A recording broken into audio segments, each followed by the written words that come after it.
سیدہ جابر بن سمرہ رضی اللہ تعالیٰ عنہ فرماتے ہیں کہ میں نے حضور پاک صلی اللہ علیہ وآلہ وسلم کے ساتھ نماز ظہر ادا فرمائی. بتائیں کتنے وہ شانوں والے تھے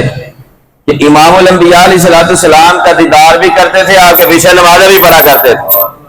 اور اگر آپ محدثین کی کتابیں پڑھ کر دیکھیں تو پتہ چلتا ہے کہ جو بندہ کسی متقی کے پیچھے نمازیں پڑھ لیتا ہے اللہ اسے گناہوں کا معاف فرما دیتا ہے، اس کو گناہوں سے دور فرما دیتا ہے، نیکیوں کے قریب کر دیتا ہے، اس کی توبہ کو قبول بھی فرما لیتا ہے، توبہ کی توفیق بھی عطا فرما دیتا ہے. اگر متقی کے پیچھے نماز پڑھنے کی یہ سعادت ہے تو بتائیں جنہوں نے امام الانبیاء علیہ السلام کے پیچھے نمازیں پڑھی ہوں گی اللہ نے ان کو کیا مقام عطا فرمایا ہوگا. کتنے وہ شانوں والے لمحات ہیں. کیا وہ مقدس زمانہ پاک تھا،